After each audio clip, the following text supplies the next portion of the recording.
Bien, amigos, 7 de la noche con 2 minutos. Vamos con nuestro siguiente invitado, Mauricio Alarcón. Él es defensor del equipo periodístico de Diario El Comercio. Información incompleta que el gobierno habría entregado a los familiares del equipo periodístico. ¿Cómo está, doctor Alarcón? Bienvenido al Borde de la Noche. Gabriela, un gusto, buenas noches, un saludo para ti, para Jorge y para la audiencia de Forever Radio.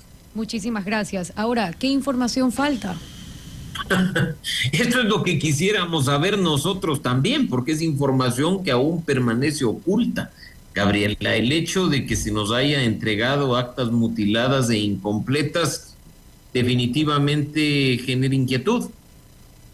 Una de las sesiones del COSEPE tenía como único punto del orden del día resolver temas vinculados al secuestro de los colegas del equipo periodístico del Comercio.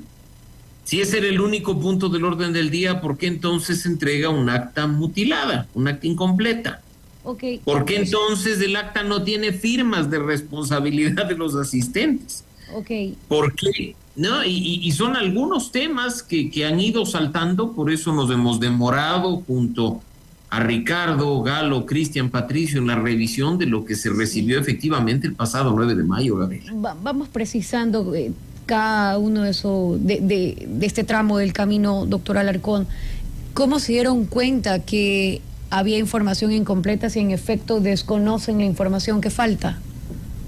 Porque, Gabriela, hay muchas cosas que son de sentido común, partiendo de un tema. La sentencia de la Corte Constitucional ordenaba que se entreguen las actas, los audios, la transcripción de los audios y la lista de asistentes.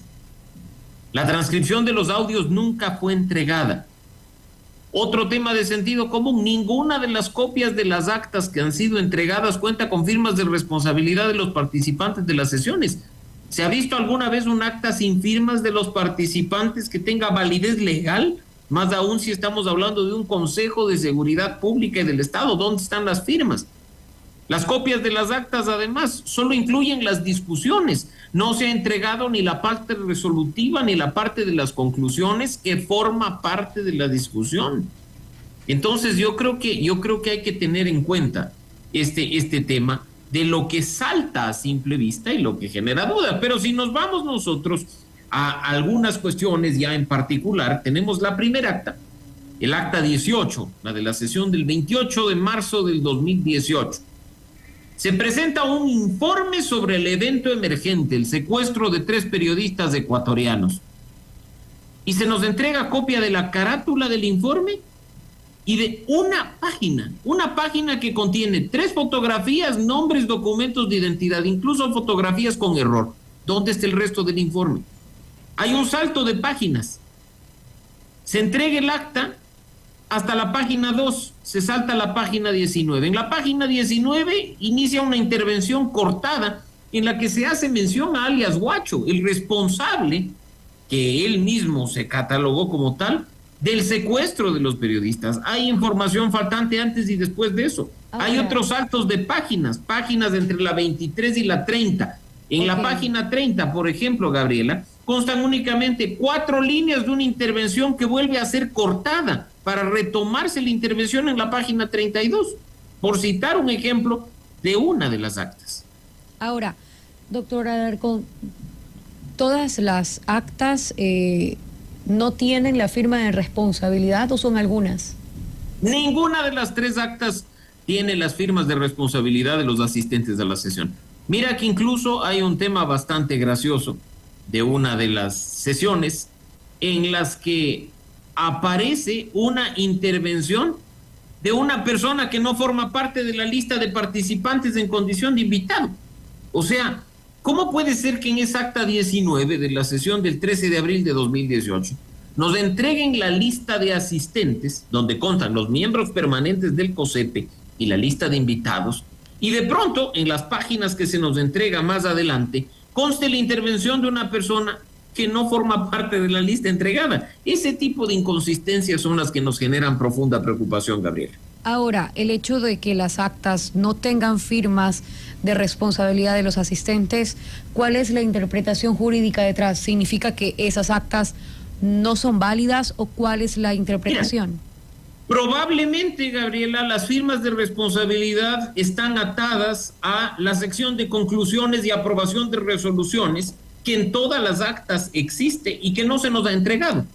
O sea, lo obvio y lo óptimo es que no solo se nos dé la cuestión relativa a la discusión de los temas, sino también qué se resolvió. Por favor, ese punto del orden del día tiene relación directa, aunque algunos no lo quieran ver, con la situación del secuestro y posterior asesinato de los colegas del equipo periodístico del Comercio. Probablemente como esa es la parte final, el último punto del orden del día, justo eso es lo que está pegado pues con las firmas de los asistentes. Ahora, yo no creo que en un tema tan sensible como una sesión del Consejo de Seguridad Pública y del Estado, en el que se levantan actas a propósito de decisiones muy importantes y trascendentales en materia de seguridad, y han omitido las firmas de responsabilidad de los asistentes, eso sería una barbaridad y ya podría después, por supuesto, generar especulaciones de cualquier tipo, debo decir. Ok, pero insisto en la validez. ¿Tendrían validez igual? Válidas son en tanto y cuanto tienen un sello que nos dicen que son fiel copia del original, pero de nuevo, ¿qué valor más que validez puede tener un acta que no tiene firmas de responsabilidad de sus asistentes, ¿no? ¿Qué nos garantiza a nosotros que ese documento no es forjado? Claro. Ese documento corresponde efectivamente a la sesión, donde al terminar, como en cualquier sesión racional, se firme el acta, que es aprobada si es que está dentro del orden del día, o es aprobada el mismo día después de la sesión, si es que así se establece. Entonces, hay un proceso de aprobación de actas, hay firmas de responsabilidad atadas a esa aprobación. Eso forma parte de lo que, por ejemplo, se nos debía haber entregado y no se lo hizo. Ahora, ¿cuál es el objetivo? Con esta pregunta concluyo para darle el paso a Jorge. ¿Cuál es el objetivo de conocer toda esta información? Evidentemente, los familiares desean conocer todo lo que ocurrió con esta tragedia en la que fueron asesinados por este grupo guerrillero. Pero, ¿cuál va a ser el valor de esa información? ¿Para qué podría servir? Gabriela, la Fiscalía ha sido clara en decir que esta es una de las piezas faltantes en su investigación, que va a permitir cerrarla y acusar a los responsables. No te olvides que han sido 6 años de impunidad en la que nadie ha sido procesado judicialmente en Ecuador por el secuestro y asesinato, sea por acción o por omisión. Acá el proceso está abierto todavía y el crimen de nuestros colegas del Comercio permanece en total y absoluta impunidad. Así es que lo que se persigue acá es justicia. Lo entregado da datos muy importantes y por eso el evento de hoy en la mañana, en el que nos permitimos contextualizar y hacer observaciones y comentarios sobre lo que se nos fue entregado. Pero si ahí hay cuestiones importantes, no queremos imaginarnos lo que podría haber en esta parte que lamentablemente no se entregó, porque incluso desconocemos bajo qué criterios los funcionarios del Ministerio del Interior seleccionaron la información a entregar y la información que aún permanece oculta. Bien, estamos hablando a esta hora con Mauricio Alarcón. Él es abogado defensor del equipo periodístico de Diario El Comercio. Jorge con más. Gracias, María Gabriela. Mauricio, buenas noches, bienvenido.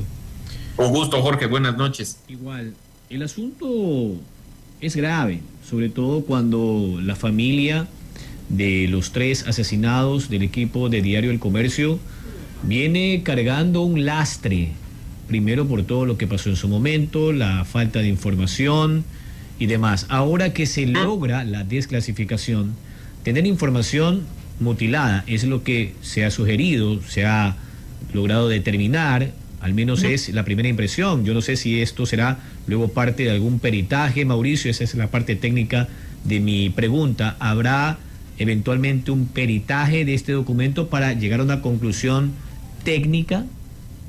Mira, Jorge, esa es la parte que le corresponde a la Fiscalía. Estos documentos deben formar parte del proceso que se encuentra abierto y será pues la Fiscalía la que en definitiva deba hacer las cosas que tengan una validez procesal. Nosotros podemos hacer 1000 temas desde nuestro lado, pero eso será simplemente para lo que los familiares buscan, que es justicia.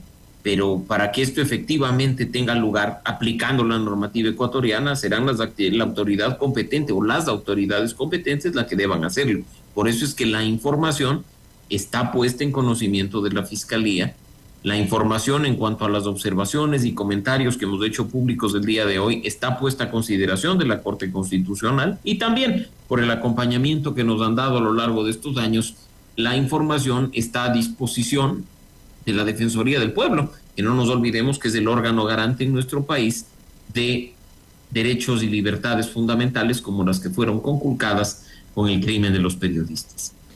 Ahora, desde la parte jurídica y también le hace familiar particularmente, se saldó el tema con el asesinato de alias Guacho en el año 2018, particularmente el 22 de diciembre, en un ataque que se definió con las mismas Fuerzas Armadas colombianas.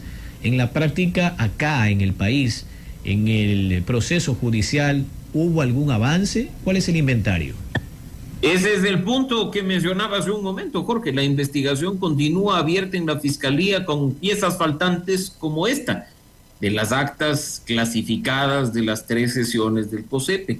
Ahora esta información que está a disposición de las autoridades, de la Fiscalía en particular, debería ser suficiente para que culmine la etapa que corresponde, de haber méritos acuse y el proceso pueda ejecutarse en este país. Hasta hoy sabemos que esto se ha mantenido en total impunidad, no porque el resultado de algo no nos guste o no nos satisfaga, sino porque no hay resultado, no hay justicia en el tema, no hay responsabilidades. Y acá, como tú decías, habrá quienes crean que pues todo se saldó con la muerte de Guacho, o que de ganas se desgastan porque ya los muertos están y difícilmente resucitan, pero acá lo que se busca es hacer justicia respecto de las 3 personas, Paul, Efraín, Javier, periodistas del equipo de Diario El Comercio, pero además que esto sirva de ejemplo para muchos otros casos que pasan situaciones similares en nuestra triste justicia,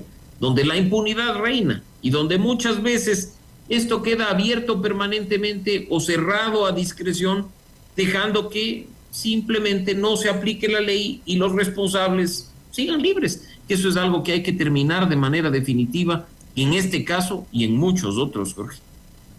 Y claro, ya que expone usted lo de la justicia, para concluir porque el tiempo es corto, fíjese que nada cuaja, parece, con el tema judicial. Ahora una acción de protección está suspendiendo de manera temporal hasta que se instale la audiencia el próximo martes o miércoles, interpuesta por uno de los postulantes que fue descalificado. Entonces, interpone una acción de protección, ya se la admitió a trámite, la audiencia será la próxima semana, pero mientras tanto esto se detiene, queda suspendido. Entonces, ¿seguimos chapoteando en el mismo pozo?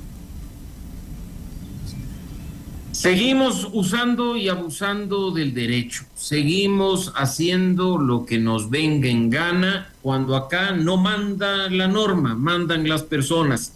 Cuando creíamos que el proceso de renovación de la Corte Nacional avanzaba, efectivamente, una nueva acción de protección, aunque suspenda por pocos días, suspende un proceso en marcha. Esto es inaceptable. Ya cuando creíamos que la Corte Constitucional había establecido parámetros, ya cuando creíamos además que ya había claridad en cuanto a los temas de las acciones de garantía, nos topamos con esto.